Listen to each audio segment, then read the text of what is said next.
361. Noong gabing iyon, naglabas si Lance ng hamon sa lungsod ng London, ngunit syempre, inilabas ito ni Lance sa sarili niyang mga salita. Sa isang tiyak na tahanan sa lungsod ng London, ang pamilya ni Lin Chaopeng ay nanonood ng TV sa sala. Natarante ang isang katulong at sumigaw, "Hindi maganda, Young Master Feng." Iritadong umungol si Lin Chaopeng, ano ba ang pinagkakaabalahan? Labis na inis si Lin Chaopeng kani-kanina lamang, naisip niya na ang pangunahing tauhan niya ay lalabas at yuyurikon ang mga kontrabida tulad ni Lance na nang-aapi sa kanya. Panloob na antas, at narinig ko na maging ang Qingyang Gate ng Dongyang County ay nasakop niya, kaya wala na sila sa parehong antas.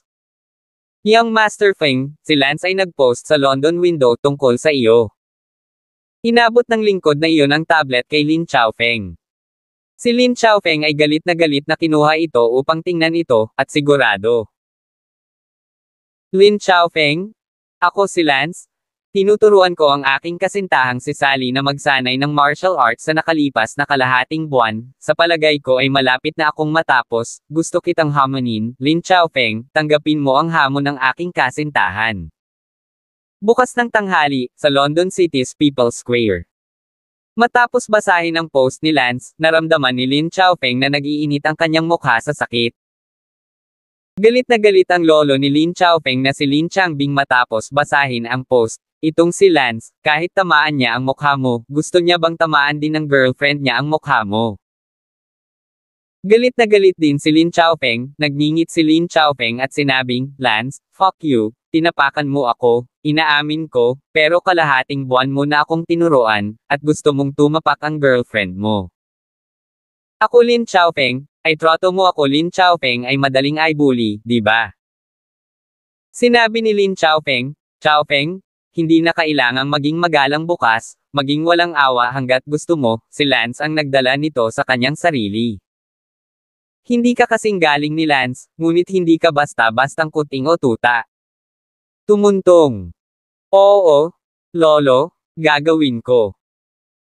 Kumalas at pumutok ang mga kamao ni Lin Chaopeng, galit na galit siya dahil si Sally ay isang martial artist na hindi marunong mag-martial arts kalahating buwan na ang nakalipas, ngunit ngayon ay talagang hinahamon niya ito, anong suntok sa mukha. Siyempre, kung matalo siya, mas magiging sampal iyon sa mukha, kaya nangako si Lin Chaopeng na hindi niya hahayaang makatakas. Ang hamon na inilabas ni Lance ay mabilis na kumalat at ang mga istasyon ng TV at radyo ng London City ay parehong agad na nag-broadcast nito. Sa isa pang bahay sa London City, si Andrew at ang kanyang tiyuhin ay naglalaro ng chess nang ang isang balita ay nag-broadcast sa TV. Ayon sa pinakabagong balita, si Lance ay naglabas ng isang hamon sa London Window, ngunit ang naghamon ay hindi siya, ngunit ang kanyang ginang na si Sally. Malabas na si Lance ay nagtuturo kay Sally ng martial arts sa loob ng kalahating buwan, at si Sally ay naging isang dalubhasa mula sa isang binibini na hindi marunong martial arts. Personal na hinamon ni Lance si Sally para kay Lin Chaopeng. Si Lance ay talagang isang henyo, sa loob ng kalahating buwan, ginawa niyang eksperto ang isang babaeng hindi marunong mag-martial arts na kayang hamonin ang 10 outstanding young men, bukas ng tanghali, People's Square, abangan natin. Nang marinig ang balitang ito, nanginig ang katawan ni Andrew, at sa ilang kadahilanan, isang napakalakas na pakiramdam ng kawalan ng katarungan ang lumitaw sa loob. Ang tiyuhin ni Andrew, si Jacob, ay binasag ang isang piraso ng chess sa kanyang kamay sa lupa at umungol ng malakas.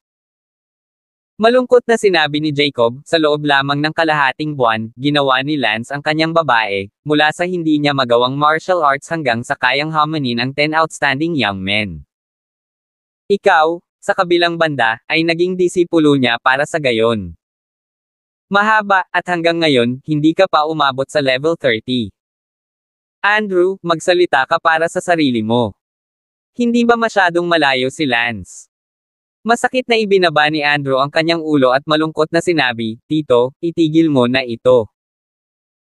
Andrew, pakiramdam ko ay hindi ka tinuruan ni Lance ng buong puso, kung siya ay naging kasing buong puso niya sa pagtuturo kay Sally, kahit na kinuha niya ang ikalimang bahagi ng pag-iisip na turuan si Sally, kung gayon, ikaw. Lampas na sana sa level 60 ngayon.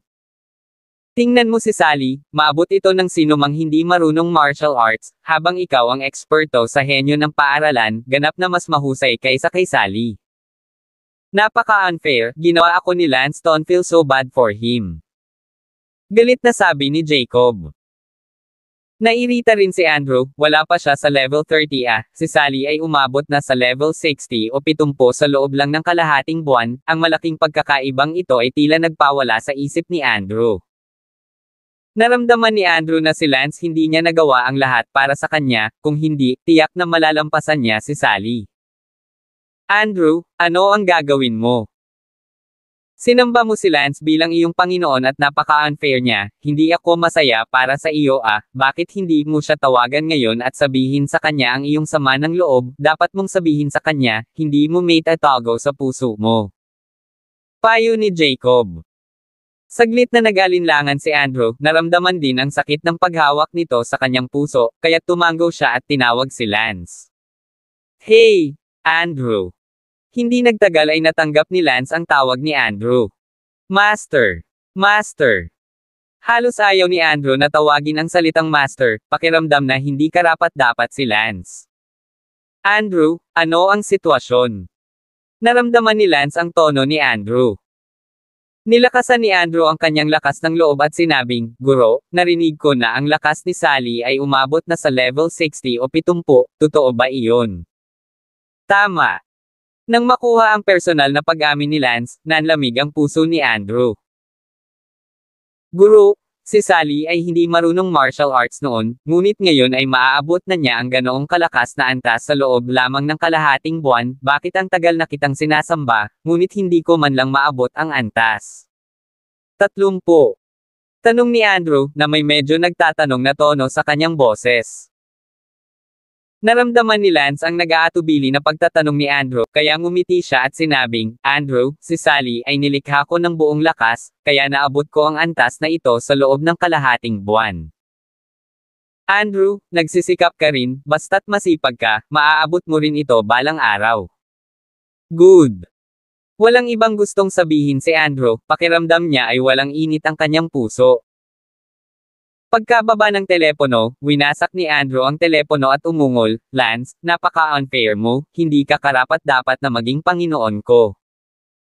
Dahil may kakayahan kang sanayin ang isang taong hindi marunong martial arts sa level 67 sa kalahating buwan, bakit casual ka sa akin, Lance, galit ako sa iyo. Si Jacob ay nasa kabilang panig, nagngangalit din ang kanyang mga ngipin sa puot. Ito ay parang paghahati-hati ng kayamanan ng isang pamilya, ang iba ay naghati ng bilyon-bilyon, habang sila, ilang daang libo lamang, ang paninibugho sa loob nila ay nagparamdam sa kanila ng matinding ayaw at naging puot. Ngumisi si Jacob, nakakatawa, sinabihan ka ni Lance na magsikap ka rin, basta magsumikap ka, maaabot mo ito balang araw. Pero si Lance ano ba, alam ba niya kung gaano kakahirap araw-araw, ikaw? Kahit natutulog at nag-practice ng martial arts ngayon, how much more do you need to work hard? Ay pupu, itong hypocrite na ito, hindi kanya tinuturuan, at gusto pa rin niyang magtrabaho ka, damo. Sinabi ni Andrew na nakakuyom ang dalawang kamao, Lance, mula ngayon, hindi na ako ang iyong disipulo, napaka-unfair mo, hindi ka karapat-dapat na maging Panginoon ko, hindi mo ito karapat-dapat. 362.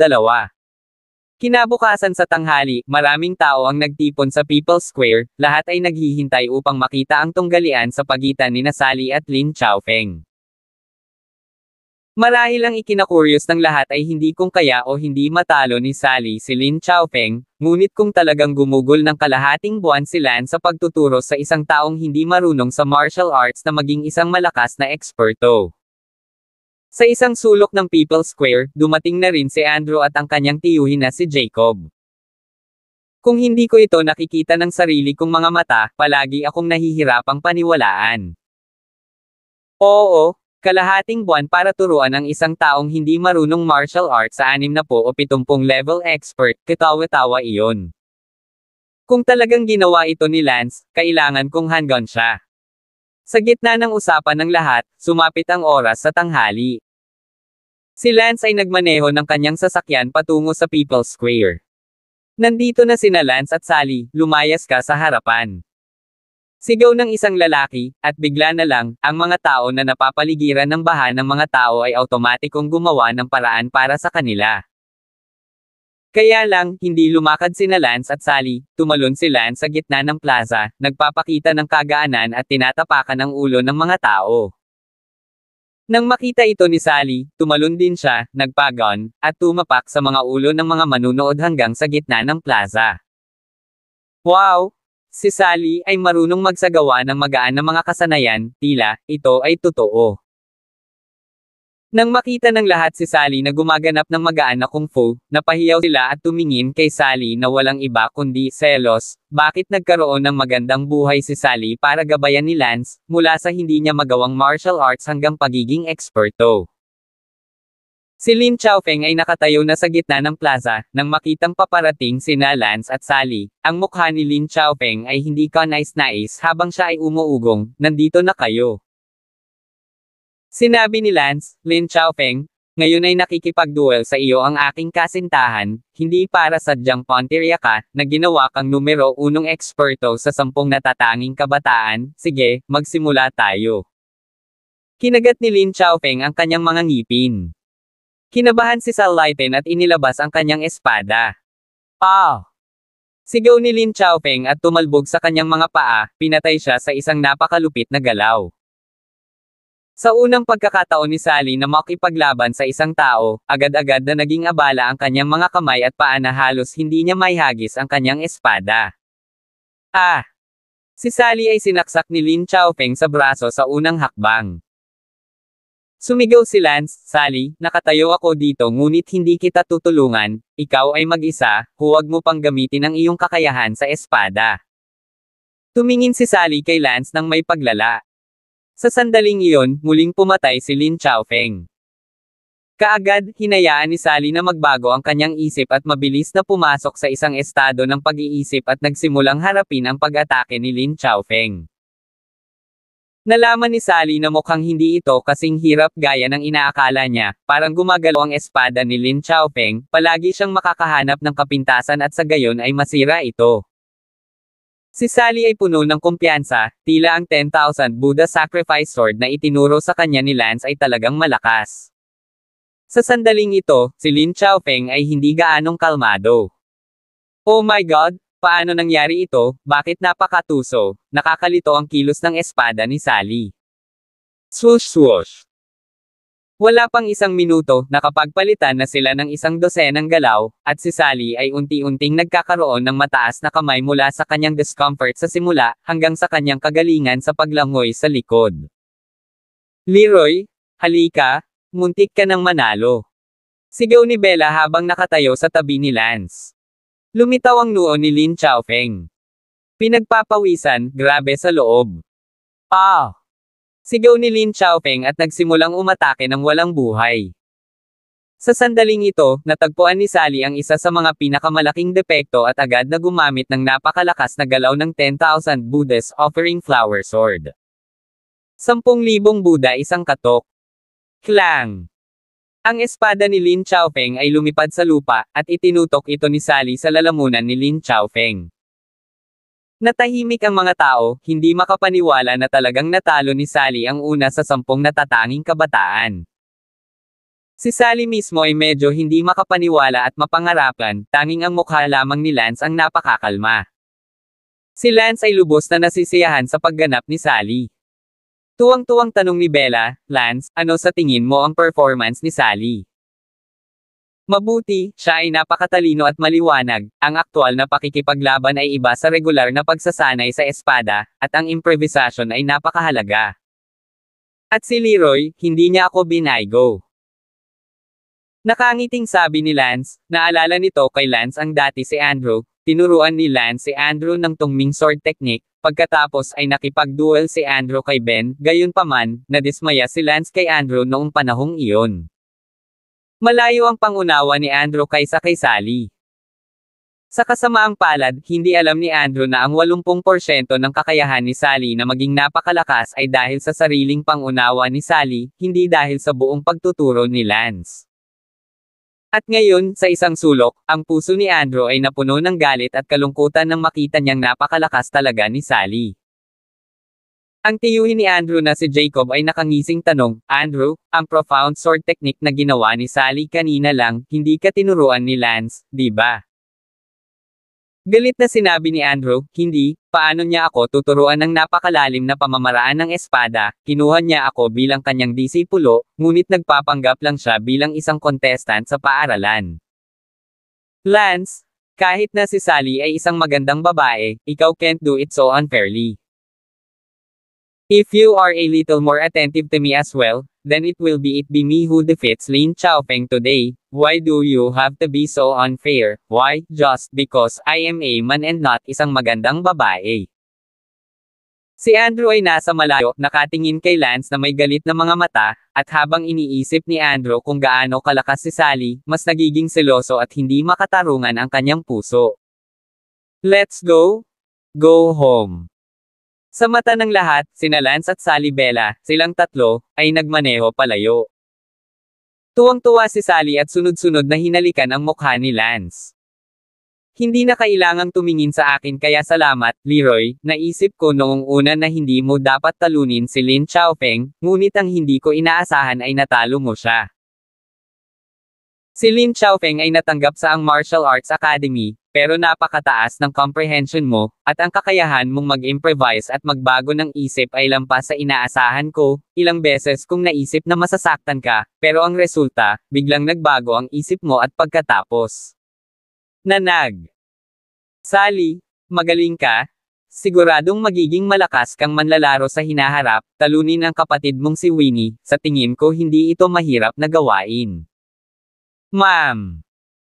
Nasa sabik si Sally, iniwan siya ng sarili niyang ina, kung maaari, talagang gustong ipakita ni Sally sa kanyang ina at sa pamilyang iyon ng kanyang ina kung gaano kahusay ang minsang inabandona at hindi gustong anak na babae.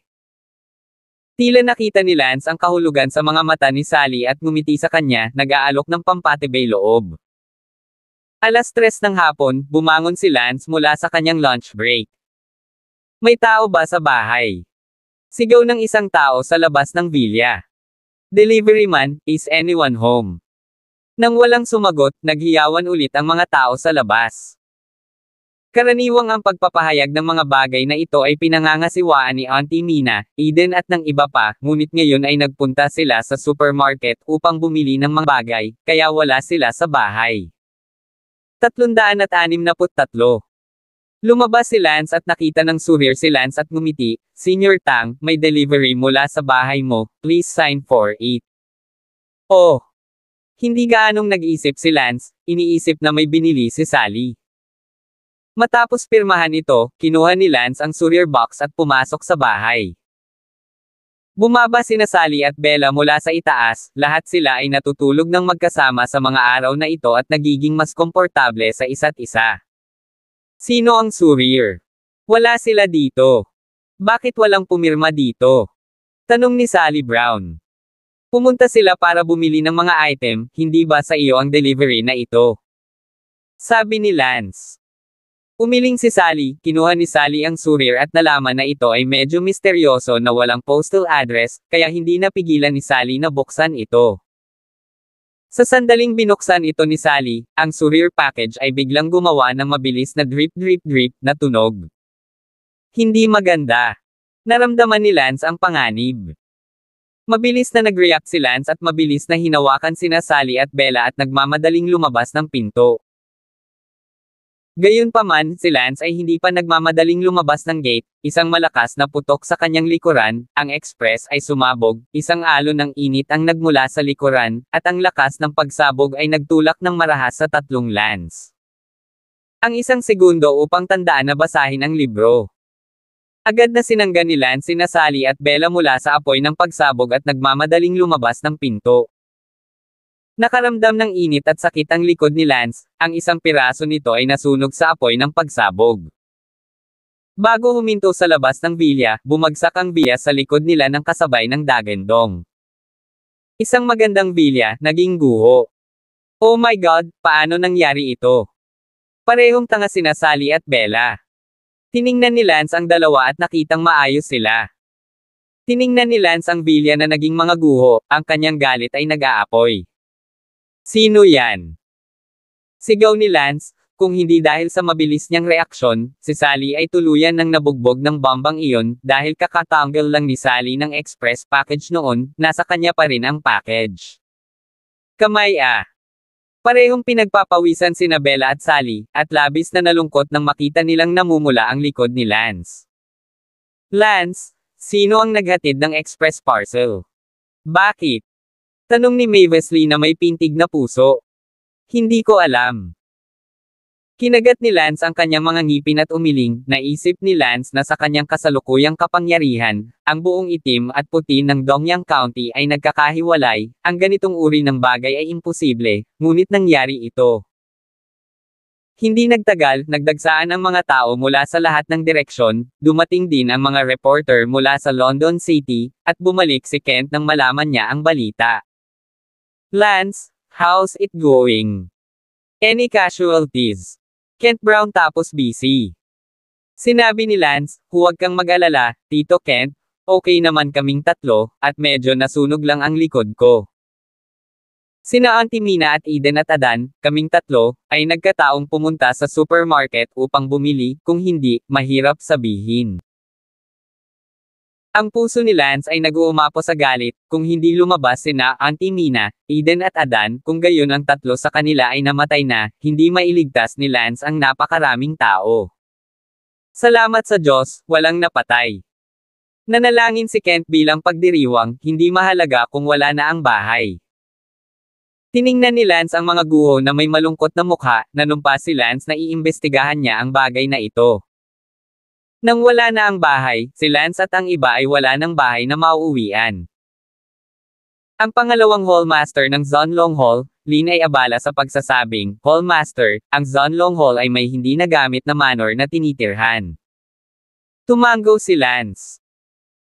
Pagkatapos nito, lumipat si Lance at ang iba pa sa isang bagong tahanan, isang manor na ilang beses na mas malaki kaysa sa villa ni Kent, kahit na hindi ito maihahambing sa manor ni Fang Zhengjun, ngunit sapat na ito para sa kanila na tumira. Kinagabihan, tinawagan ni Lance si Sarah. Hoy, Kuya Lance, kumusta ka na kanina? Sarah, libre mo ba? It happens to be winter break, kaya libre ko, kaya sabihin mo sa akin kung may problema ka na naman. Sinabi sa akin ni Lance ang nangyari kaninang hapon. Sarah, maaari mo ba akong tulungan na malaman kung sino talaga ang nagpadala sa akin ng package ng express delivery? Medyo mahirap sa maliit na impormasyong ibinigay mo, kaya kailangan kong gawin ang lahat ng aking makakaya upang mag-imbestiga sa pamamagitan ng pagtap sa telepono pati na rin ang pakikipag-ugnayan sa impormasyon. Gayunpaman, ang posibilidad ng pagsisiyasat dito ay hindi masyadong mataas dahil ikaw ay napakalakas ngayon, ang kabilang partido ay dapat na nagseselos sa iyo at tiyak na hindi makikipag-usap sa sinuman tungkol dito. Well, buti naman nagagawa mo ang best mo. Agad na nagsulat si Sarah ng isang buong grupo ng mga pamamaraan at ginawa ang kanyang makakaya upang siyasatin ang mga nauugnay na bakas. Pumasok na rin ang mga pulis at hinanap ang Suryer na naghatid ng package, ngunit sa kasamaang palad, hindi alam ng Suryer na iyon kung ano ang Suryer na iyon, at hindi niya alam kung kailan niya nakuha ang extra package na iyon sa kanyang bag, kaya dapat may inihagis na pakete sa kanyang Suryer box nang hindi niya ito pinapansin noong nagde-deliver siya ng package. Kinaumagahan, tinawagan ni Sarah si Lance. Kumusta na? Kuya Lance, hindi ko alam ang higit pa doon, ang tanging bakas na nakita ko ay isang tiyak na bahay, isang tiyak na silid, isang lalaki na nag-iikot-ikot kagabi. Mukha siyang natatakot sa isang bagay, na kung saan ako nalaman ito sa pamamagitan ng pag-hack sa camera ng computer ng isang silid. Ang iba, wala akong napansin na kakaiba, kahit na maraming usapan tungkol sa iyong bahay na sumasabog, ito ay mula lamang sa pananaw ng isang tagamasid. Okay. Sabi mo lang, saan yung bahay na kainahinala? Sa gitnang gusali ng 1,802 Golden Glory Garden, magsiyasat ka, patuloy kong susubaybayan ito para sa iyo, at kung may nakita akong kainahinalang muli, ipapaalam ko sa iyo kaagad. Mahirap na trabaho. Agad na pumunta si Lance sa Golden Glory Garden para tingnan kung may mga hinala tungkol sa sambahayan na iyon. Nang dumating si Lance sa Golden Glory Garden, hindi siya pumasok sa gate, ngunit tumalon patagilid, at hindi gumamit ng elevator, ngunit umakyat sa labas ng dingding at dumaikit sa gitnang palapag ng gusali 1,802 upang unang nag-eavesdrop para makita kung may kakaiba sa loob. Sa oras na ito, narinig ni Lance ang dalawang tao na nakaupo sa sala sa loob na parehong tila kinakabahan. "If this is traced, we're screwed. We were just very angry at the time, just a small revenge of inner injustice." Tapos na, ang priority ngayon ay kalimutan ito, huwag ng pag-usapan pa, at huwag ng pag-usapan ng pribado, kunwari hindi nangyari, wala akong tulog kagabi, at takot din ako gaya mo. Hindi ko alam kung gaano kalala ang mangyayari kung iimbestigahan ito. Oo, pero hindi ako nagsisisi, at least mas balanse ako sa loob ngayon. Well, he had it coming. Kung ayaw niyang gawin ito sa iyo, paano namin nagawa ang ginawa namin dahil sa loob-loob namin ay hindi kami masaya. Si Lance ay dumaikit sa panlabas na pader, nang marinig ang dalawang tao sa loob na nag-uusap, ang kanyang dibdib ay tumaas at nahulog sa galit. Dahil, alam na ni Lance kung sino ang dalawang taong nag-uusap sa pamamagitan ng kanilang mga boses. Hindi pumasok si Lance, ngunit tumalon. Puno ng kawalan ng mukha, pumunta si Lance sa People's Square, tahimik na nag-isip ng mahabang panahon, at pagkatapos ay kinuha ang kanyang telepono. 364. "Hoy! Sally? Bella?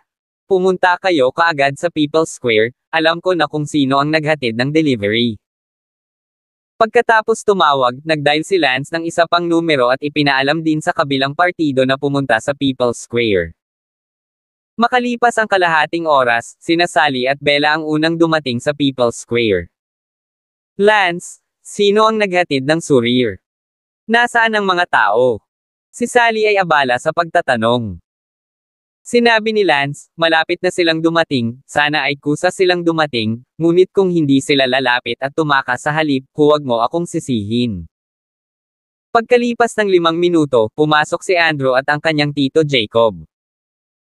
Tama, ang dalawang taong nag-uusap sa gitna ng Building 1802 sa Ginway Garden ay si Andrew at ang kanyang tiyuhin.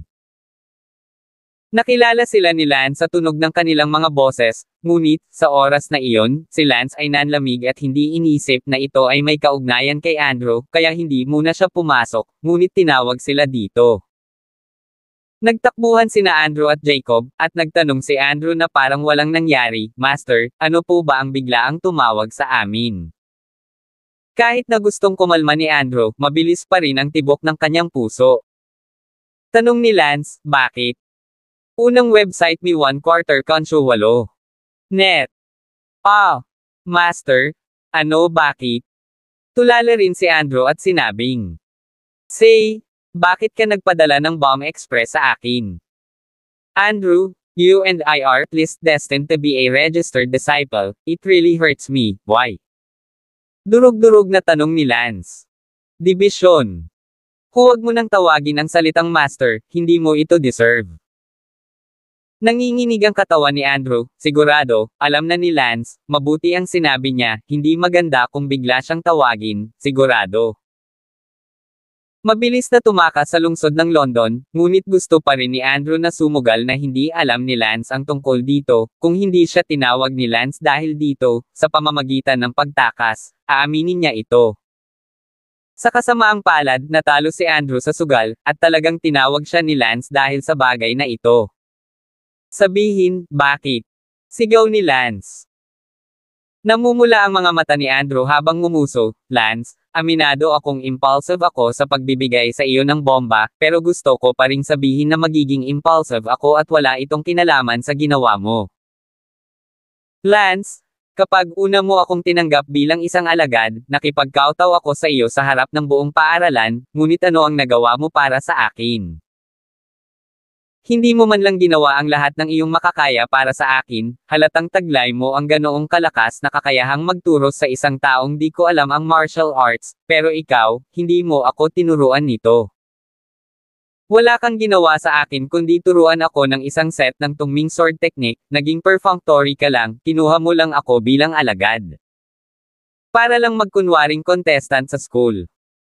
Nagpapasalamat ako sa iyo noon, pero pagkatapos kitang makitang nagtuturo kay Sally, na hindi marunong sa martial arts, so well, I hate you.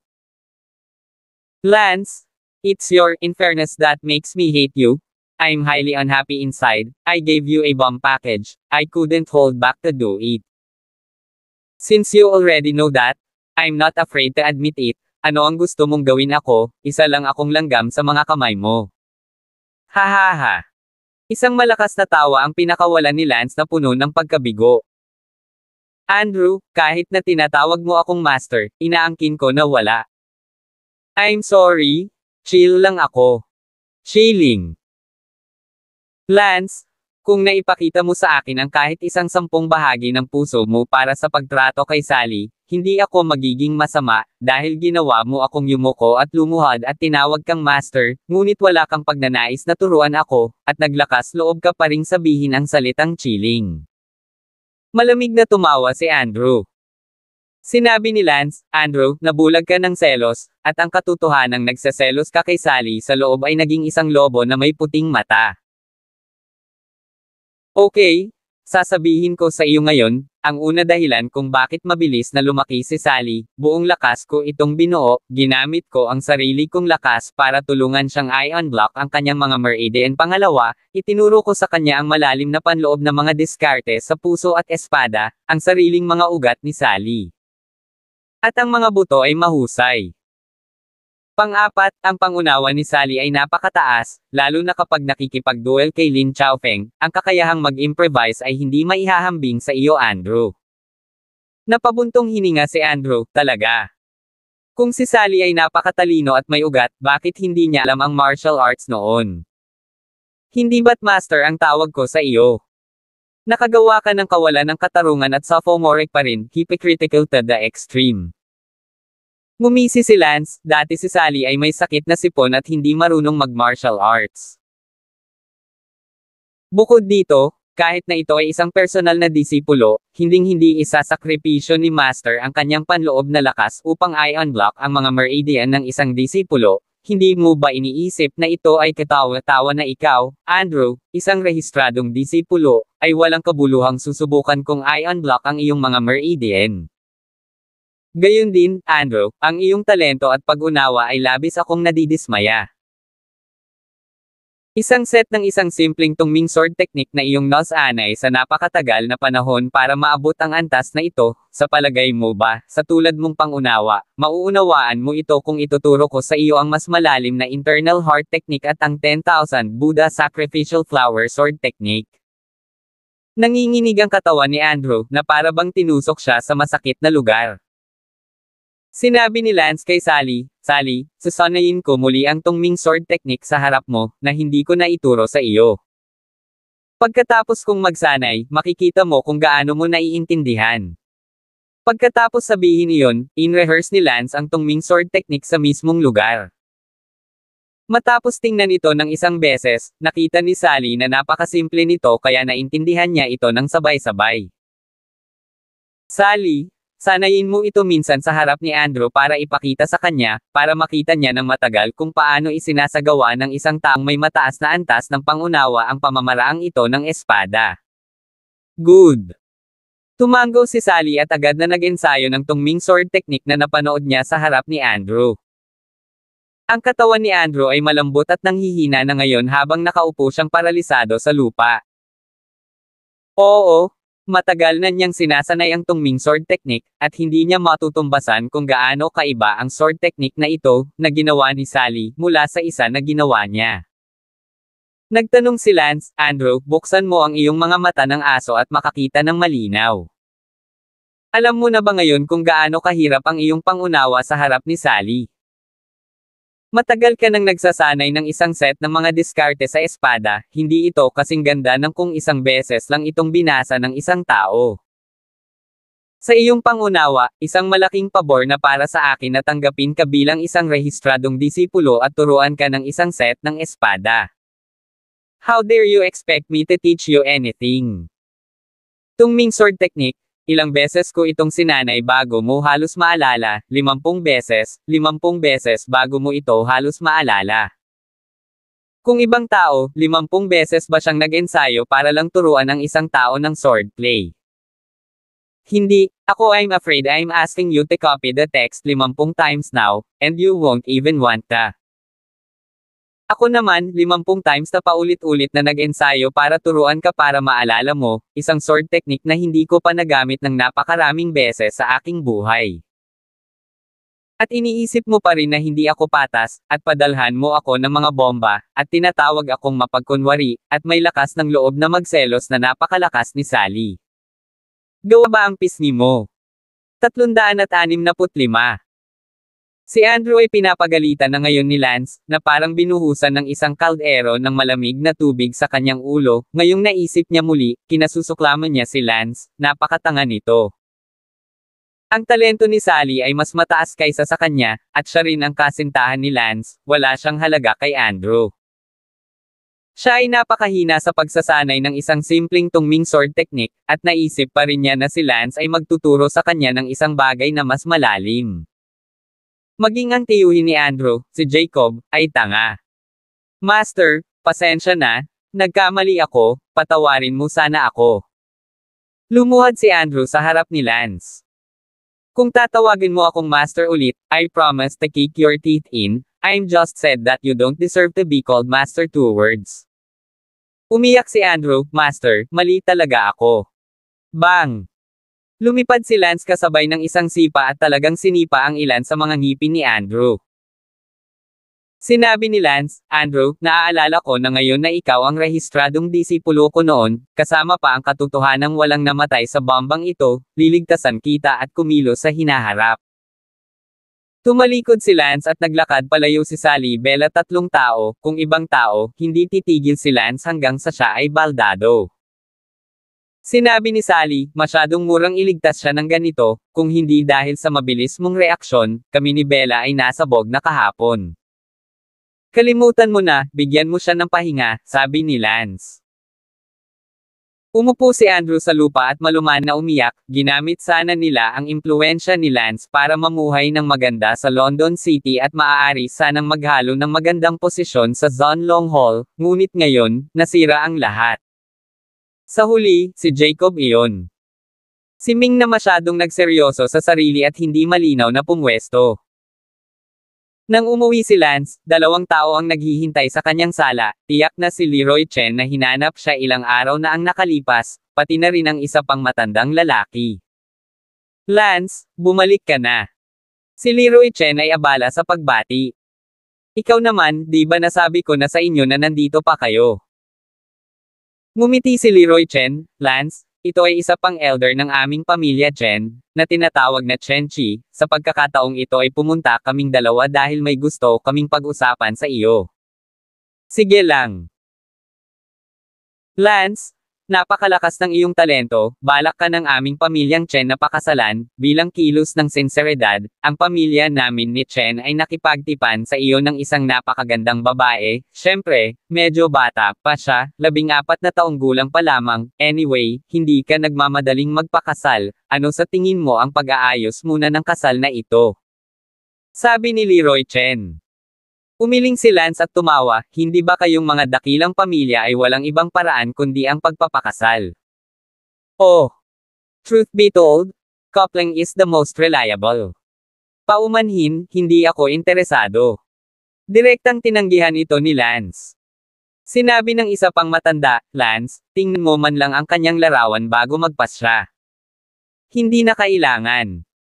Pareho silang napahiya, at nagtanong si Leroy Chen, bakit ka tumanggi ng ganoon ka-simple? Ibang pamilya ba ang lumapit sa iyo? Walang pamilyang lumalapit sa akin maliban sa inyo, at syempre, kahit nagawin nila, hindi ako sasali sa anumang pamilya. Kung bakit ako direktang tumanggi, ito ay dahil hindi ko gusto ang alinman sa iyong mga pamilya, ako, not attractive to them. On the contrary, you guys think that I have good talent and my great use in the future, that's why you want to marry me. And I don't have any designs on you guys, so bakit ko gustong magpakasal sa pamilya mo Chen? Yan si Chen. Sabi ng matandang lalaki ni Chi, huwag kang mag-alala, sincero ang pamilya namin ni Chen, ang babaeng napili naming pakasalan ay mas bata, pero siguradong maganda, tingnan mo lang muna ang mga larawan. Ilalabas na sana ni Chen Chi ang mga larawan. Kinaway-kaway ni Lance ang kanyang kamay, hindi na kailangan, kahit gaano pa siya kaganda, mas maganda pa ba siya kaysa sa dalawang kasintahang ito sa tabi ko. Ito. Tumingin ang dalawang matandang lalaki kina Sally at Bella, na tila nawala ng sasabihin. Kung hindi ko kayang maging maganda sa mga babaeng nakapaligid sa akin, bakit ko gugustuhing pakasalan ang pamilya mong Chen? Sabi ni Lance. Si Leroy Chen ay abala sa pagsasabing, ngunit itong dalawang kasintahan mo ay mga ordinaryong pagkakakilanlan lamang, kung gusto mong pumunta ng mas malayo sa landas ng militar sa hinaharap, ang pagkakaroon ng matatag na background ng pamilya ay mahalaga. At ang dalawang kasintahan mo, sa madaling salita. Prangka, tiyak na magiging hadlang ang mga ito sa iyong pagiging mas malakas sa hinaharap, at kahit na hindi sila magiging hadlang, hindi ito makakatulong sa iyong paglilinang. Narinig ko yan upang matulungan silang maging eksperto, ikaw, isinakripisyo mo ang iyong sariling lakas sa loob at pati na rin ang iyong sariling oras ng paglilinang upang mabuo ang mga ito, hindi ba ito nakahahadlang sa iyong pag-unlad? Mukhang hindi masaya si Lance at sinabing, maaari kang umalis. Pagkatapos mag-alinlangan ng ilang segundo, ngumiti si Leroy Chen, sige, dahil wala ka talagang plano sa bagay na ito, hindi ka namin pipilitin, kahit na hindi kami makapag-asawa, ayaw naming magkaaway, kaya kami aalis na tayo. Umalis ang dalawang matanda na may panghihinayang. Tanong ni Sally, Lance, dapat nangako ka. Bakit ako papayag kung ako ay gaaman sa kapangyarihan o anumang pakinabang ng aking malaking pamilya, kung gayon dapat talaga akong pumayag, ngunit hindi ako sakam sa sinuman sa aking malaking pamilya, bakit ako papayag? Sinabi ni Bella, ang malaking pamilya ay tiyak na tutulong sa iyo sa iyong paglilinang, at maaari kang magpakasal sa isang magandang anak na babae ng pamilya, kaya bakit hindi? Ako naman, isang mababang uri na karaniwang babae, hindi ako magiging isa makakatulong sa iyo at magiging isang drag sa iyong buhay. Tumango din si Sally, kumpara sa kanyang malaking pamilya, si Sally ay itinuturing na isang pangkaraniwang babae. Oh, hindi ka magiging kaladkarin ko, hindi rin ako tutulungan ng malalaking pamilya sa aking paglilinang. Gaano man kalakas ang malalaking pamilya, hindi sila maaaring maging kasing kapangyarihan ng dati kong dibisyon, at mayroon akong naipon na kaalaman sa aking dating dibisyon, kaya paano pa nila ako matutulungan? Casual kung nakakapaglabas ng ilang napakalakas na sekreto, maaari bang isang malaking pamilya? Kaya, halos tinutulungan ko sila, mula ngayon sumunod ka lang sa akin ng tapat at tahimik na maging babae ka, wala ka nang dapat ipag-alala. Sabi ni Lance. Oh. Parehong blanco ang tingin ni Sally at Bella kay Lance, nasa sabik pa rin sa loob, ang kumpiyansa ni Lance ay nagpapagaan sa kanila. Sa katunayan, natatakot din sila na si Lance ay mapupunta talaga sa malaking pamilya at iwanan sila para sa tulong sa paglilinang. Lumipas ang gabi ng walang salita, at sa isang kisap mata, isa pang linggo ang lumipas, at ang lakas ni Sally ay muling lumakas, at natatakot ako na naabot niya ang ika-85 na antas ng martial arts. May 3 araw pa bago ang bagong taon, at sa oras na ito, ang buong lungsod ng London ay napuno ng kapaligiran ng bagong taon. Sa gabi, si Lance ay nakaupong mag-isa sa bubong, nakatingala sa langit. Biglang na-miss ni Lance ang kanyang mga kamag-anak sa kabilang mundo, dahil 2 beses niya silang na-miss sa mga festival. Huminto si Sally sa pag-practice ng kanyang espada, tumalon at lumipad papunta sa bubong. Ano ang iniisip mo? Tanong ni Sally. Mga kamag-anak mula sa kabilang mundo, bisperas ng bagong taon, at hindi ko alam kung paano sila gumagana. Umupo si Sally Brown sa tabi ni Lance at kinamayan si Lance bilang tanda ng kal-iwan. Nasaan si Bella? 366. Umuwi na siya, malapit na mag-New Year's Eve, nauna siyang umuwi, matagal na siyang nakatira sa amin. Oh! Tumango si Lance. Huwag kang malungkot dahil nandito siya, walang kahit anong kalungkutan ang makakapagpabago ng kahihinatnan. Pag-aaliw ni Sally Brown. Ay, alam ko. Ibinaon ni Sally ang kanyang ulo sa dibdib ni Lance, naamoy ni Lance ang pabango ng babae sa katawan ni Sally, na medyo kakaiba at kumikiliti sa kanyang katawan. Napakatanda na ni Lance at wala pang ginawang kahit ano sa isang babae, biglang may pumasok sa isip. Ang isip ni Lance, at ang kaisipang ito ay naging dahilan upang magkaroon ng bahagyang reaksyon ang katawan ni Lance. Niyakap ni Lance si Sally at nagtanong, sa iyong mundo, totoo ba na sa pagitan ng mag-boyfriend at girlfriend, magagawa mo ang lahat ng hindi na kailangang maghintay para sa gabi ng kasal? Ah! Nanginginig si Sally sa harap ng kanyang katawan, hindi alam kung bakit biglang tinanong ito ni Lance. Namula si Sally at mahinang bangulong, tinanong ni Sally ang kanyang sarili, gusto ba ni Trychen na gawin iyon sa akin? Ah, hindi pa ako handa para dito. Kinabahan si Sally sa pag-iisip na maaaring gawin ni Lance. Nakasama niya. Kinabahan din si Lance, kung tutuusin, hindi pa siya nagkaroon noon, at ang pakiramdam ng pananabik ngunit hindi pamilyar ay imposibleng kumalma. Si Lance ay mayroon ng dalawang kasintahan, maaari niya silang makuha anumang oras, ngunit mayroon pa rin siyang kaunting pag-aalangan, kapag nagkaroon siya ng isang bagay kay Sally, siya ang mananagot para dito sa buong buhay niya at wala nang silid para sa pagsisisi. Nang makita ni Sally na biglang huminto sa pagsasalita si Lance, tumangala siya at nagtanong, bakit mo ito biglang tinatanong? Isang segundo upang tandaan na basahin ang libro. Naku, wala lang, gusto ko lang malaman pa. Sabi ni Lance habang hinahaplos ang buhok ni Sally. Oh, akala ko gusto mong gawin iyon. Namula si Sally at sinabing. Nagtanong si Lance, paano kung gusto ko talaga?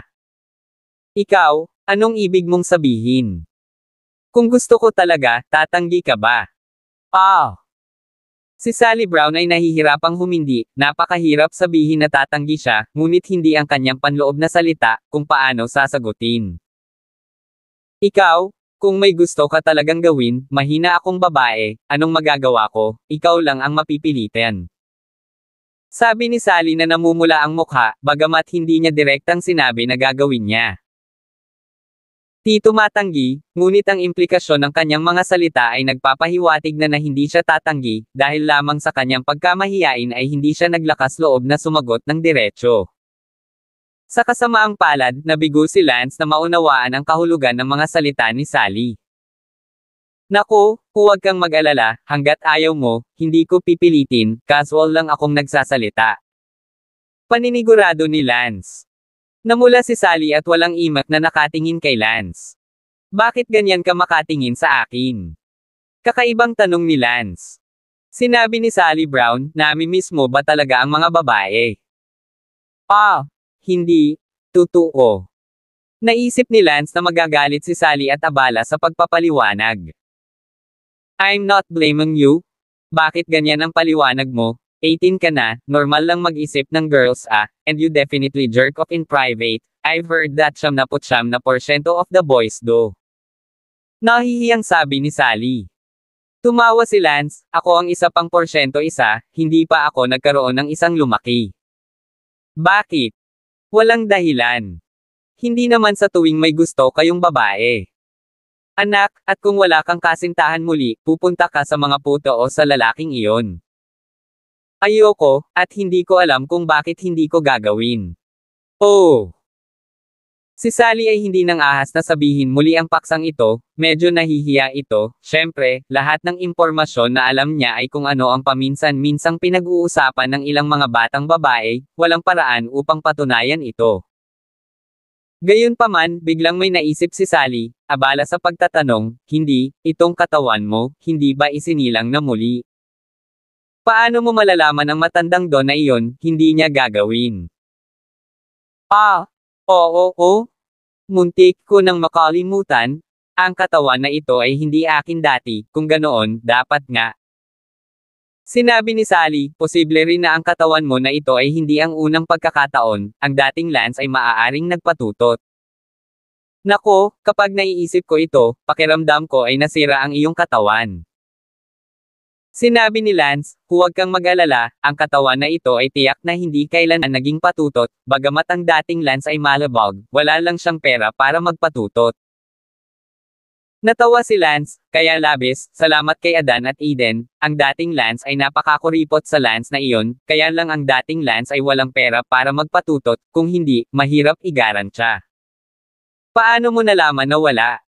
Hindi makapaniwalang tanong ni Sally. Una sa lahat, sa nakaraan, si Lance ay may miserableng buhay, siya ay binubuli ni na Adan at Eden, at walang pera para magpatutot. Pangalawa, mayroon akong panloob na kasanayan, bagaman hindi ko ito nasanay, ngunit sinubukan ko ng kaunti sa simula, sinubukan ko ito sa puso ng panloob na kasanayan at alam kong ang katawan kong ito ay birhen pa. Oh, anong internal technique? Ang ma-detect ito. Tumawa si Lance, ito ay hindi isang magandang panloob na kasanayan, ito ay isang side skill na hindi pinapahalagahan ng mga tao sa matuwid na landas na magsanay. Ito ay tinatawag na Heart of the Room. Ang Heart of the Room technique. Tulad ng ipinahihiwatig ng pangalan, ang Room's Heart technique ay isang heart method na nawala ilang siglo na ang nakakaraan. Ito ay orihinal na nilikha ng isang napakalakas na tagakuha ng bulaklak, ngunit pagkatapos ay napatay ang flower picker at ang kanyang room mind method ay nawala. Nagkataong nakuha ko nagkataon lang na house heart method, pero hindi ko na-practice. Bumilis ang tibok ng puso ni Sally habang nagtanong, bakit hindi mo ito sinanay? Baka kasing lakas ng tagapitas ng bulaklak ang kakayahang iyon pagkatapos mong masanay, hindi ba't gusto mong maging malakas ang iyong isa? Tapos na si Sally, ang kanyang mukha ay namumula na, si Lance ay ang kanyang kasintahan na siya lamang ang naglakas loob na sabihin, kung hindi, hindi siya maglalakas loob na pag-usapan ang bahaging iyon ng mga bagay hanggang sa mamatay. Hahaha, tama ka, siguro kung mag-practice ako, lalakas talaga yung ability na yon, pero matuwid akong tao, paano ako mag-practice ng ganitong side stuff, if word gets out, hindi ba number 1 ang mundo ko? Pinagtatawanan si Bunso. At saka ano pa ba ang kailangan ko ng ganoong kalakas na kakayahan, hindi ko na kailangan maging tagapitas ng bulaklak, sapat na. Si Sally ay nahihiya kaya namula siya.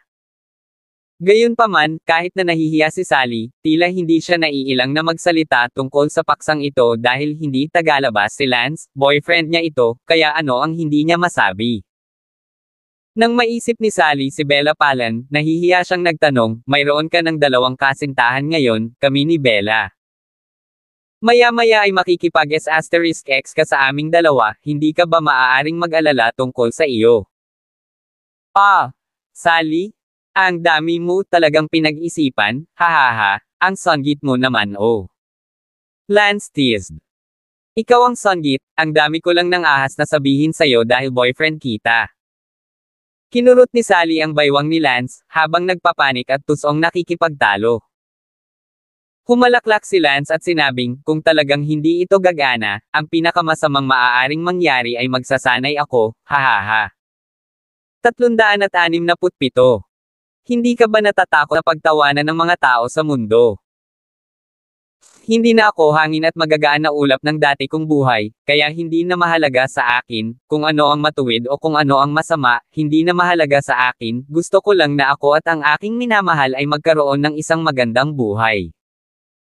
Pinandilatan ni Sally si Lance at namula, hindi kita kinakausap, at bukod pa sa hindi ako malinis. Si Sally ay nagmamadaling lumipad mula sa bubong at bumalik sa kanyang silid. Sa ibaba, kinainggitan ni Eden si Sally, na mula sa pagiging isang binibini na hindi marunong mag-martial arts ay naging isang malakas na lalaki na ngayon ay malayang lumilipad sa bubong. Sa isang kisap mata, ika-30 araw na ng bagong taon. Ang mga pamilya ay masaya at puno ng maligaya na kaligayahan. Madaling araw, tinawagan ni Bella si Lance. Hoy, Lance, hindi ka pa ba bumangon? Hindi pa, Bella, ano ba? Bisperas ng bagong taon at natutulog ka pa, napakatamad na baboy. Tumawa si Bella. Hehe. Ngumiti si Lance, na tila nahawa sa saya ng pagdiriwang ng bagong taon ng lahat. Lance, pumunta ka sa bahay ko para sa hapunan sa bisperas ng bagong taon ngayong gabi. Pinanibik ni Bella. Ah, maghapunan ka sa bisperas ng bagong taon ah. Hindi agad pumayag si Lance, tutal, ang hapunan sa bisperas ng bagong taon ay napakahalaga, kung kumain sa bahay ni Bella o kasama ang mag-ama ni Sally ay isang siyentipikong tanong. Halika na. Sabi ng boses ni Bella na puno ng tukso. Ito, hihihi, pag-iisipan ko. Ngumiti si Lance hihihi. Sanay ka nang kumain ng masasarap na pagkain sa bahay ni Sally, pumunta ka sa bahay ko at kainin ang lahat ng pagkain na pinalaki ng sarili nating mga buto, okay? Medyo nauutol na sabi ni Bella. Nakaramdam ng goosebumps si Lance, ngunit ang mapang-akit na tono ni Bella ay lubos na pinahahalagahan. Lance ay tumango lamang at sinabing, sige. Kung gayon, bakit hindi mo imbitahan si Sally at ang kanyang ama ngayong gabi rin? Bakit hindi mo nalang imbitahin si Sally at ang kanyang ama? Tanong ni Lance. Sabi ni Bella, I don't dare ah. Tutal mayroon pa ring social gap sa pagitan natin, lahat sila ay mayayaman, hindi ko alam kung pupunta sila sa lugar ko sa slum na ito. Bullshit, then I'll call them and we'll go to your house for New Year's Eve dinner tonight. Aha! Tuwang-tuwa si Bella, ngunit medyo nag-aalala si Bella na si Kent, ang big boss, ay tanggihan ang slum area ah. Habang kumakain ng almusal si Lance, nakangiting nagtanong si Kent, Lance, para sa hapunan ngayon sa bisperas ng bagong taon, dapat ba tayong pumunta sa isang hotel o kumain sa sarili nating tahanan? Ikaw ang magdedesisyon. Tinanong ni Lance Damon, paano mo ginugol ang bisperas ng bagong taon sa mga nakaraang taon? Noong mga nakaraang taon, karaniwan kaming nagpupunta sa hotel para sa hapunan sa bisperas ng bagong taon, pagkatapos ng lahat, gaano man karami ang niluto namin sa bahay, hindi ito kasing kasarap ng hotel. Siyempre, ang hapunan sa bisperas ng bagong taon noong mga nakaraang taon. Ako lang, si Sally, at ang nanay ni Mina, ngunit ang taong ito ay iba, mayroon din kayong iilang tao, Adan, at Eden, at lahat ay naiinitin at naaabala. Natatawang sabi ni Kent Brown. Sinabi ni Lance, Tito Kent, may proposal ako. Sabihin mo. Pumunta tayo sa bahay ni Bella para sa bisperas ng bagong taon ngayong gabi. Ah! Natigilan ang lahat, bakit biglang sinabi ni Lance ang panukalang ito? Tinawagan ako ni Bella kaninang umaga at hiniling na pumunta ako sa kanyang bahay para sa hapunan sa bisperas ng bagong taon ngayong gabi, ngunit, si Bella at Sally ay pareho kong kasintahan, kaya kailangan kong mahalin ang dalawa. Kaya, ipinapanukala kong pumunta tayong lahat. Sa bahay ni Bella. Sabi ni Lance. Ngumiti si Kent Brown, wala akong problema dito, ngunit ito ba ang iyong ideya, o ito ba ay ideya ng pamilya ni Bella? Kung ito ay iyong ideya, at kinuha mo ang napakarami sa amin ng walang pahintulot. Hindi masyadong magiging masaya ang pamilya ni Mavis Lee. Tama ka, this isn't my idea, it's Bella's and her parents. It's just that they don't dare to invite you directly, tutal nasa slums naman ang pamilya nila, kaya baka hindi ka pinahahalagahan. Sinabi ni Sally Brown, masyadong iniisip ng mga magulang ni Bella na ang aking ama ay hindi ganitong uri ng tao, gusto ko pa ring pumunta sa bahay ni Bella. Ngumiti si Kent, pagkatapos ay umalis ka na, Auntie Mina, kayong tatlo ang bahala sa inyong sarili. Sinabi ni Lance, hindi, sumama ka, masikip. Nang gabing iyon, sina Lance, Sally, Kent, gayon din sina Auntie Mina, Eden, Adan, at silang anim ay pumunta sa bahay ni Bella. Para naman kay Lunmeng at Wendy at sa iba pa, maaga silang bumalik sa pamilya para sa bagong taon. Ang bodyguard ni Kent na iyon ay na-dismiss dahil sa kanyang walang kabuluhang mga aksyon.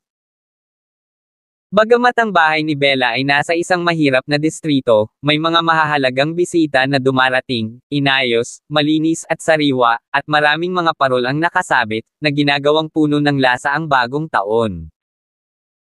Sa gabi, sa looban ng bahay ni Bella, isang malaking round table ang nakalagay, nagluluto ng malaking mesa ng pagkain, masaya silang kumain ng hapunan sa bisperas ng bagong taon. Sa taong ito, kapwa para sa pamilya ni Bella, at para sa pamilya ni Sally, ang ani ay partikular na mahusay, at ang mga pagbabago ay napakarami din. Lahat ito ay dahil sa isang tao, si Lance. Kung wala si Lance, magkakaroon sana ng malungkot na kinabukasan para sa kanilang mga pamilya. Tiyak na mamamatay ang ama ni Bella, at tiyak na hindi mabubuhay si Sally sa edad na 20, ngunit ngayon, ang lahat ng trahedya na mangyayari ay wala na. Parehong sina Kent at ama ni Bella, si Jake Palin, ay ceremonial na nag-toast kay Lance. Hahaha, hindi na kailangang maging magalang. Tumawa si Lance habang sina Kent Brown at Jake Palin, parehong magalang na nagpasalamat sa kanya, halos lumuhod, naging seryoso ang kapaligiran. Sinabi ni Lance, tinulungan ko kayo, hindi ba totoo na ang langit ay nagpadala sa akin ng 2 magagaling na dilag, hahaha. Niyakap ni Lance ang mga balikat ni Bella at Sally at sinabi, at ang lahat ay humagalpak ng tawa. Magkabilang panig ng Lance, Sally at Bella ay parehong pinandilatan ng mata si Lance at ibinaba ang kanilang mga ulo na medyo namula. Para sa mas maganda at mas mataas na susunod na taon, mag-toast tayong lahat. Sabi ni Kent Brown na itinaas ang kanyang wine glass. Cheers! Narito ang isa pang toast kina Lance at Sally sa pagpasok sa Martial Arts Academy sa susunod na taon. Itinaas din ni Jake Palin ang kanyang wine glass at sinabi, Cheers! Kaya lang habang iniinom ng lahat ang basong ito, walang magawa si Bella. Sa susunod na taon, maaaring sundan ni Sally si Lance sa Martial Arts Academy, ngunit hindi niya magawa, dahil mahirap ang kanyang pinagmulan at ang kanyang mga kasanayan sa martial arts ay hindi umabot sa pamantayan ng pagpasa sa pagtatasan ng Martial Arts Academy sa ngayon. Lee Zuan, sinusuri pa rin ni ang kombinasyon ng tunog at panloob na lakas upang linangin ang martial arts mula sa aspetong ito, ngunit wala pa siyang naabot. Ang hapunan sa bisperas ng bagong taon ay kinakain hanggang alas 9 ng gabi. Pagkatapos kumain, hindi na nagtagal ang lahat at halos bumalik. Inilakad sila ni Bella patungo sa intersection, dahil hindi makamaneho ang kotse sa kanyang eskinita. Lance.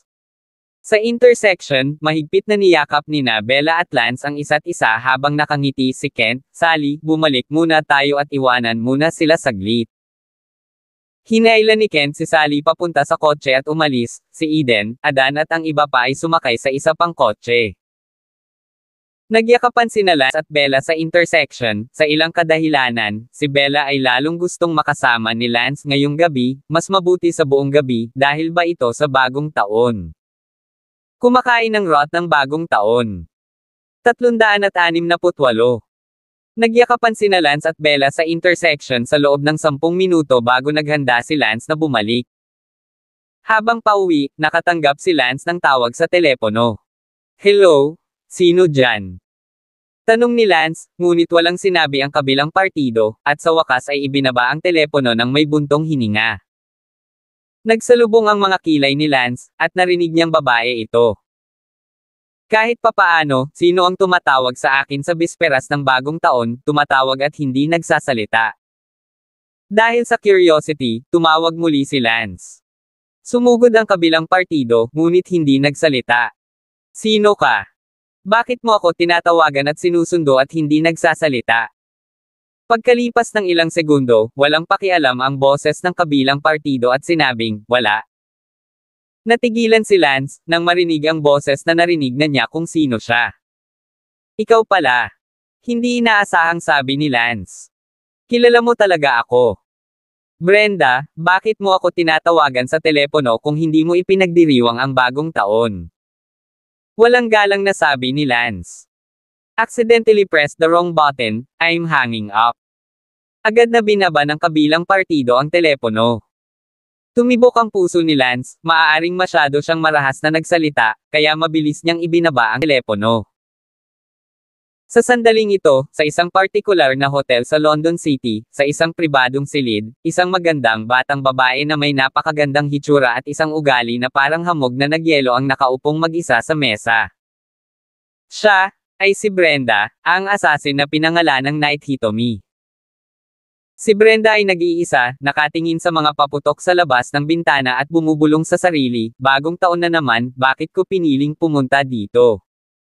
Bakit mo siya tinawag? Kumakain mag-isa, mag-isang namimili, matulog mag-isa, at mag-isa lang mag-celebrate ng New Year, sanay naman ako 'di ba? Kinuha ni Brenda ang isang baso ng alak at sinabi sa sarili, maligayang bagong taon. Pagkatapos ay ininom lahat. Iniwan ni Brenda ang pamilya sa edad na 14, hindi gustong mapapangasawa sa natalo ng isang mas makapangyarihang pamilya. Tumakas siya sa bahay at hindi na bumalik mula noon dahil matagal na ring wala ang kanyang mga magulang at wala na ang pamilyang iyon. Nagtataglay ng anumang atraksyon para sa kanya. Nakahiwalay at walang kaibigan, palagi siyang nag-iisa kahit anong gawin niya sa paglipas ng mga taon. Natutulog, kumakain, naglalakad, may sakit, bisperas ng bagong taon, mag-isa. Hanggang sa nakalipas na panahon, nagkataon na nakilala niya si Lance, at natuklasan na si Lance talaga ang aksayadong fiancé sa karapatang-ari na ipinangako niya noong siya ay 14. Bisperas ng bagong taon noon, at si Brenda mismo ay hindi alam kung bakit pinili niyang pumunta sa lungsod ng London, at tumawag kay Lance ng makamulto. Gayunpaman, nang tumawag siya, naramdaman niyang hindi na ito kailangan at ibinaba niya ang telepono. Isang buntong hininga. Pauwi na si Lance nang makatanggap siya ng tawag mula sa magandang killer na iyon, na ikinagulat ni Lance. Walang pakikipagkaibigan sa kanya si Lance Saglit na nag-isip si Lance at napabuntong hininga, kalimutan mo na ito, alang-alang kay Sarah, hanapin natin siya, baka may gusto siyang ipagawa sa akin at nahihiya siyang magtanong. Muling tumawag si Lance. Sa kasamaang palad, hindi naka-pick up si Brenda. Sa bagay, bakit hindi mo sinasagot ang telepono? Muling nag-dial si Lance Damon. Paumanhin, naka-off ang numerong na-dial mo. Fuck! Hindi napigilan ni Lance ang isang sumpa, hindi pa siya nakakita ng ganoong babae, binasa ni Lance ang mukha ni Sarah na nilalayong tulungan siya, hindi niya sinagot ang telepono, ngunit pinatay din niya ang telepono. Holy shit, anong klaseng babae ta? Hindi nagabala si Lance na alalahanin siya, at dumiretso sa bahay. Pagkalipas ng ilang minuto, dumaan si Lance sa isang hotel nang tumangala siya at nakita ang isang babae na nakatayo sa tabi ng bintana sa ikatlong palapag ng hotel, ang kanyang mga mata ay nakatingin sa mga paputok. Damn, nagkataon lang. Natahimik si Lance, ang pumatay na iyon na si Brenda. Ipinarode ni Lance ang kotse sa gilid ng kalsada at pumasok sa hotel sa gilid ng kalsada. Knock knock. Kumatok si Lance sa pinto ng isa sa mga pribadong silid. Ilang sandali pa, binuksan ni Brenda ang pinto at natigilan siya nang makita niya si Lance, akala niya ito ay isang hotel attendant. Noong una ay gustong tanungin siya ni Lance kung bakit hindi niya sinasagot ang telepono at pinatay ito. Gayunpaman, nang makita ang pribadong hapagkainan, isang mesa ng pagkain ang in-order habang ang mangkok ay isa lamang. Ayaw siyang tanungin ni Lance nang makita niyang nag-iisa siya at walang tirahan para sa bisperas ng bagong taon at nakaramdam ng kaunting simpatiya. Nag-iisa ka ba sa bisperas ng bagong taon? Tanong ni Lance Damon. Paano mo nahanap ang lugar na ito? Sa halip na sagutin si Lance, tinanong ni Brenda si Lance. Nagkataon lang, napadaan lang ako sa main road sa ibaba at nakita kitang nakatayo sa harap ng bintana, pero hindi ka talaga nakakatuwa para hindi sagutin ang telepono mo at eye off ito. Sabi ni Lance. Walang ibang sinabi si Brenda. Tumingin si Lance sa mesa ng alak at nagtanong, kumain ka ba ng mag-isa? Tumingin si Brenda kay Lance at nagtanong, mayroon ka pa bang iba? Damn, itinataboy mo ako, Brenda, masyado kang kakaiba. Sa unang pagkakataon na muntik mo akong patayin sa isang putok, hindi ako nag-abala sa iyo, at nagpunta pa ako upang iligtas ka noong nakaraan. Ngayong gabi tinawag mo ako sa hindi malamang dahilan, at ngayong nandito na ako, talagang nagbibigay ka ng utos ng pagpapaalis, masyado kang impersonal.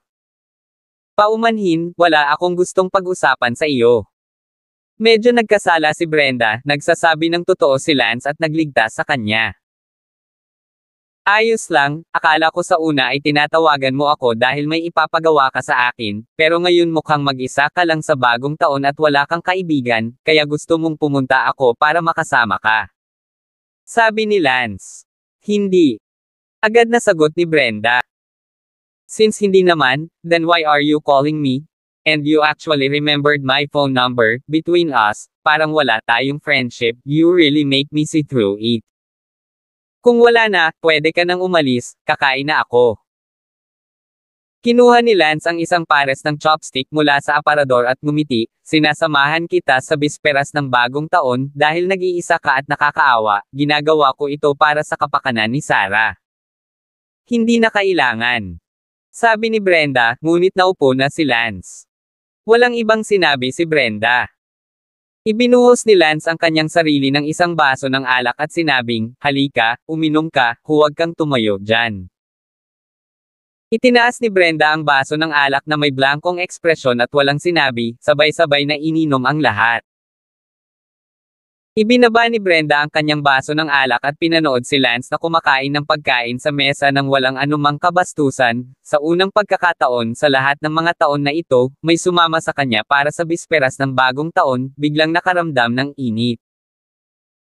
Marahil, ang katotohanan na kahit papaano ay pupunta si Brenda sa London City ay maaaring talagang may kinalaman kay Lance, dahil, sa kanyang puso, alam niya na si Lance ang orihinal na kanyang nobyo. Wala na siyang bahay, at ang kanyang dating kasintahan ay nasa London City, kaya naramdaman niya na dapat siyang pumunta dito. Bakit ka pa tumitingin sa akin, kumain ka na? Sabi agad ni Lance nang tumangala siya. Natarante si Brenda at ibinaba ang kanyang ulo, tumingin talaga siya kay Lance na nalilito. Sinabi ni Lance sa kanyang puso, mayroon kayang crush sa akin ang mamamatay tao na kapatid na ito. Bakit ka pa pupunta sa London City para sa bisperas ng bagong taon at sasampalin ako, at tumingin lang sa akin na tulalo muli? Sayang, isang tao ay sobrang galing, ang dali talagang mangakit ng mga bubuyog at paro-paro kahit itong walang malasakit na mamamatay na kapatid ay naaakit sa akin. 369.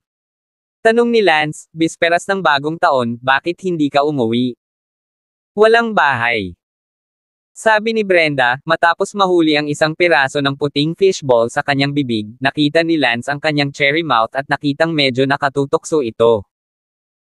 Wala ka bang pamilya, hindi ka kadalasang bumabalik kahit hindi ka bumalik ng bagong taon, gusto mo ba talagang ihiwalay ang sarili mo sa pamilya mo? Tanong ni Lance Damon. Hindi ko na kailangang sabihin sa iyo ng malinaw, kung tapos ka ng kumain, umalis ka na. Walang pakialam na sabi ni Brenda.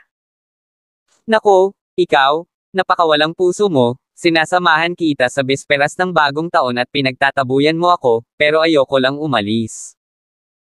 I guess, looking at your personality, in reality, you wala ka man lang kaibigan, mag-isa ka lang buong taon, hindi ko alam kung bakit kakayanin mo.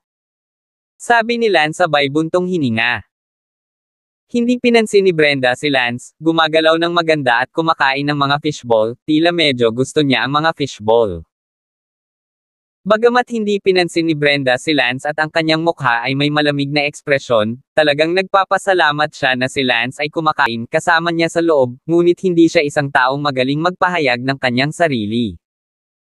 Sa loob ng maraming taon, hindi siya kumakain mag-isa, at ito ay hapunan din sa bisperas ng bagong taon. Nakita ni Lance na hindi nagsasalita si Brenda, masyadong tahimik ang dalawang malungkot na lalaki at babae. Hoy! Balita ko, tumakas ka sa bahay dahil ipinangako ka ng pamilya sa isang talunan mula sa mas makapangyarihang pamilya na iyon upang umakyat sa isa pang mas makapangyarihang pamilya, tama ba? Tanong ni Don Zimmer. Ayokong pag-usapan ang nangyari sa nakaraan. Sabi ni Brenda. Saan nalaman ni Lance na ang basurang iyon ay siya, ang dating Lance kung tutuusin? Isang segundo tandaang basahin ang aklat. You're so pretty. Marrying a loser would be a waste indeed. But it's not an option for you to keep running away from home, kaya hindi ka ba dapat umuwi? Ito ay aking pribadong negosyo. Gusto mo bang maging slayer mo sa lahat ng oras na ganito? Namumuhay sa buhay ng drifter na namumuhay mag-isa na walang tahanan. Wala ka bang mga layunin sa hinaharap? Hindi na pinansin ni Brenda si Lance. Makalipas ang 40 minuto, tumayo si Lance at sinabing, tapos na ang hapunan. Salamat. Simpleng sinabi ni Brenda ang dalawang salita. Hindi na kailangan, sinasamahan kita sa bagong taon para sa kapakanan ni Sarah. Brenda, uuwi na rin ako, hinihintay pa ako ng girlfriend ko sa bahay, magkikita pa tayo. Gumalaw ang mga labi ni Brenda, ngunit hindi siya umimik. Sinabi ni Lance na hinihintay siya ng kanyang kasintahan sa bahay, pakiramdam na ang init na sumama sa kanya sa hapunan ay nabuo sa isang iglap. Tumalikod si Lance at naglakad palayo, biglang tumalikod pagkatapos ng ilang hakbang at nagtanong, "By the way, normal na ba ang regla mo ngayon?" Galit na pinandilatan ni Brenda si Lance. "Huling beses na pumunta ako para iligtas ka, hindi dumating ang regla mo, binigyan kita ng ilang pills, ininom mo ba sila o hindi?" Hindi pinansin ni Lance ang kanyang galit na titig. "Brenda, maaari ka nang umalis." Tumawa si Lance, "Kung titingnan mo ang iyong dugo at chi, parang nagkaroon ka ng kahit isang period, mukhang mabisa ang gamot ko, hahaha." Tumawa si Lance at naglakad palayo. "Where have you been?" "Ang tagal kong nakabalik, tinawagan ko si Bella at sinabi niyang umalis ka na." Pag-uwi, tila naghihintay si Sally at abala sa pagtatanong. "Haha, may nabangga akong kaibigan na hindi kaibigan, kaya nakipag-chat lang ako. Sabay-sabay tayong manood ng Spring Festival Gala." "Sige." Matapos ang isang gabing walang salita, ang sumunod na araw ay ang unang araw ng Chinese New Year. Sina Lance, Sally at Bella ay nanood ng sine, at ang natitirang bahagi ng araw ay ginugol sa pamimili at pamamasyal. Sa panahong iyon, tumawag pa si Lance kay Brenda para alamin kung ano ang kanyang ginagawa ng mag-isa, nakaramdam ng awa para sa kanya. Sino ang nakakaalam, hindi kinuha ni Brenda ang telepono at pinatay ito nang tumawag siya muli. Si Lance ay hindi nakapagsalita sa gayong babae kaya't nagsisisi siyang sumama sa kanya sa bisperas ng bagong taon kagabi, at napakawalang puso. Sa isang kisap mata, ika-10 araw na ng bagong taon. Ang mga papasok sa trabaho ay pumasok na sa trabaho, at ang mga papasok sa paaralan ay pumasok sa paaralan upang mag-ulat. Si Lance at Sally, sa kabilang banda, ay magsisimula rin sa kanilang paglalakbay sa Marshall Island.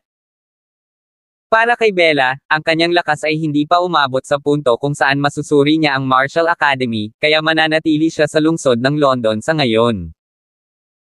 Si Lance at Bella ay pupunta muna sa Marshall Forest Academy upang suriin, ilabas ang sitwasyon, at kapag ito ay naging matatag doon, malalaman ni Lance kung maaari niyang dalhin doon si Sally.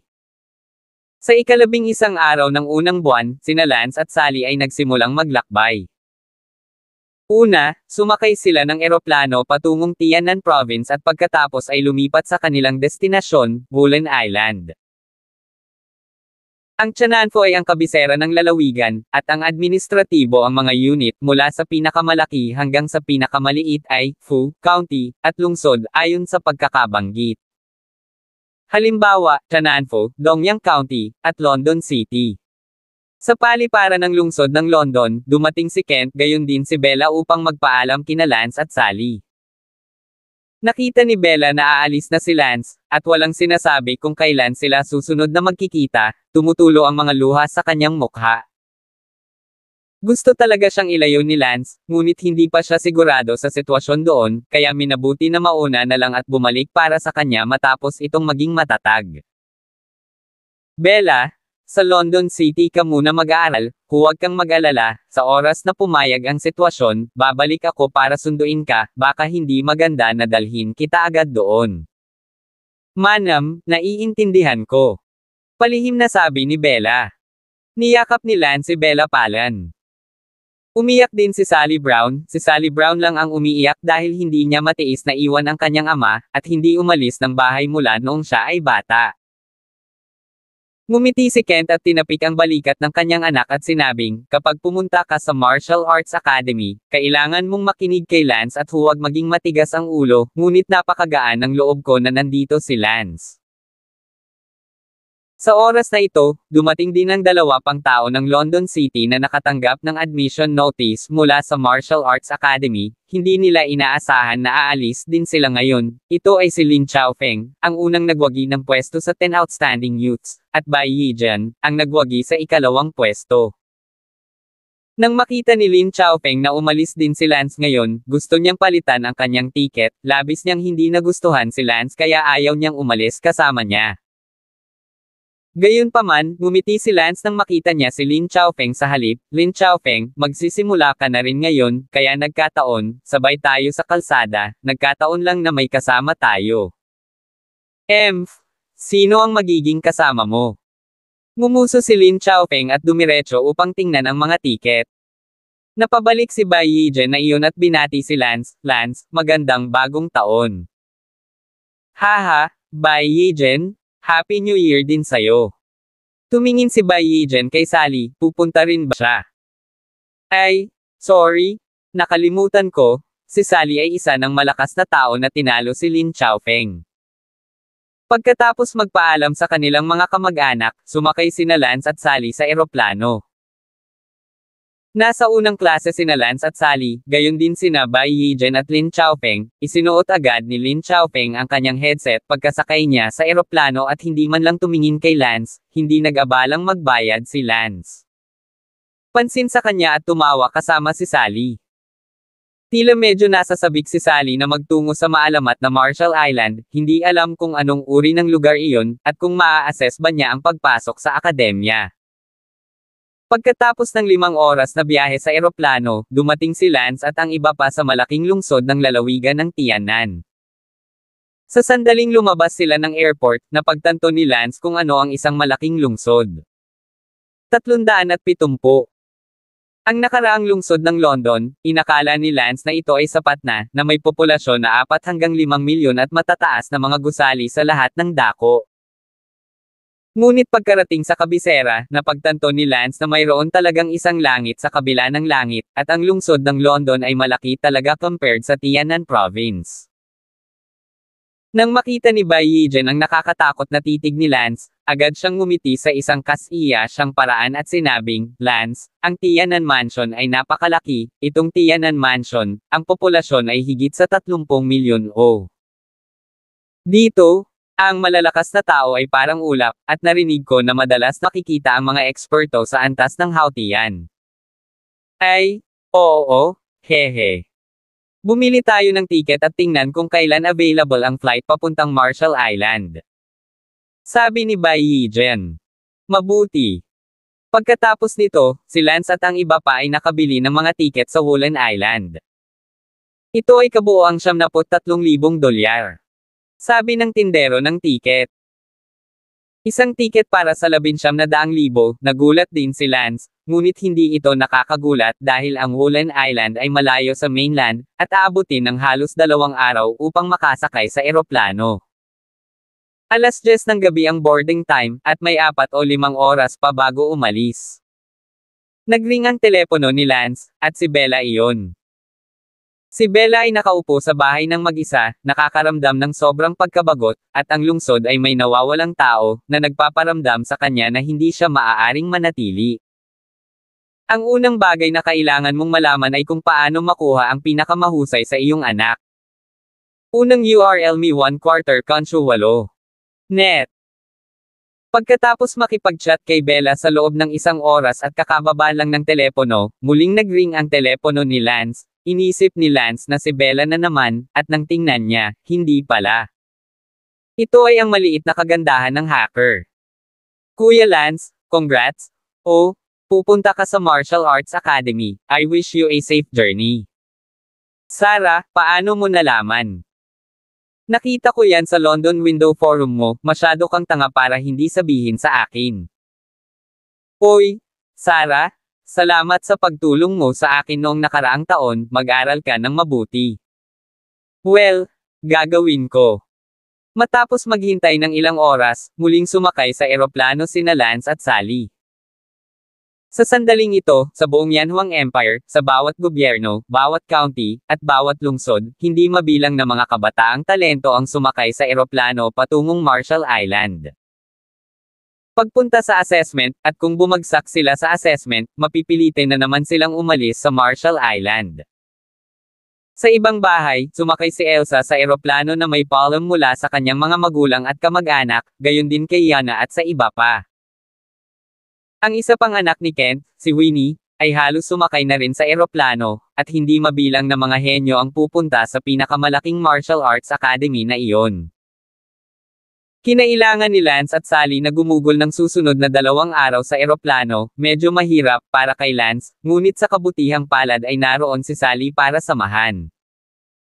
Nakahiga si Sally sa balikat ni Lance, at magkasama silang nanunood ng pelikula sa tablet computer upang palipasin ang nakakainip na oras. Pagkalipas ng 2 araw, sa wakas, ang eroplano ay malapit nang dumating sa Wolin Island. Ang eroplano ay tumunog ng isang anunsyo, "Mga mahal na pasahero, Wolin Island, narito na kami, mangyaring ihanda ang iyong mga bitbit na bagahe at maging handa sa pagbaba." Wow! Nandito na, tumingin ka sa labas. Sigaw ni Bai Yijen, at agad na pumunta ang lahat sa bintana. Binuksan ang mga kortina, tumingin ang lahat sa labas, at ang ipinakilala sa kanilang mga mata ay isang malawak na karagatan, at sa harap ng karagatan, mayroong isang napakalaking isla. Ang mas hindi kapanipaniwala ay ngayon ang kalangitan sa lahat ng direksyon ng islang iyon ay puno ng mga eroplano, kahit ilang daang mga ito ay naghahanda sa paglapag. Ang daming eroplanong paparating sa Marshall Island. Bulalas ni Sally. Sinabi ni Bai Yijen, "Isipin kung gaano karaming mga batang talento ang dumarating sa Marshall Island, hindi lamang mula sa ating Yanhuang Empire, ngunit mula sa maraming iba pang mga bansa." Nag-aalala si Sally, "Sa napakaraming tao, hindi ko alam kung makapasok ako. Sa iyong lakas, hindi ka na magkakaroon ng problema sa direktang pagtanggap, huwag kang mag-alala." Sabi ni Bai Yijen. Makalipas ang 10 minuto, lumapag ang eroplano, sabay na lumabas ng eroplano sina Lance at Sally, marami pang eroplano sa langit ang naghahanda para lumapag, ang buong airport ay puno ng mga tao at ang airport ay napakalaki. "Paano tayo pupunta ngayon?" tanong ni Sally. Sinabi ni Bai Yijen, "Pagkalabas ng airport, tiyak na may mga tao mula sa Martial Arts Academy na tatanggap sa atin, lumabas tayo at tingnan." Paglabas namin ng airport gate, marami talaga kaming nakitang karatula para sa reception ng Martial Arts Academy. Isa sa mga karatula ang nakalagay, "Gold Medal Acceptance Notice Registration 1." Umakyat si Lance, may 12-dosenang iba pa na naglalakad kasama si Lance at ang iba pa, tila napakaraming estudyante ng Gold Medal Acceptance, bagamat kakaunti lang sa London City, napakarami sa buong hanay ng pagtanggap, at talagang nakita ni Lance ang mga mag-aaral sa inner gate level. Kaka-enroll pa lang sa inner door, si Lance ay talagang natakot sa kamatayan. Naisip ni Lance na walang ibang tao maliban sa kanya na isa ring panloob na pinto, ito parang mali. "Hello? Mayroon akong Gold Medal Acceptance Letter, paano ako mag-uulat?" Isang binata na naglalakad sa harap ni Lance at ang iba pang may gintong medalya ay nagsabi, ang binatang ito ay ang parehong panloob na ranggo na nakita ni Lance. "Please register over here, what's your name?" tanong ng isang senior in charge sa registration.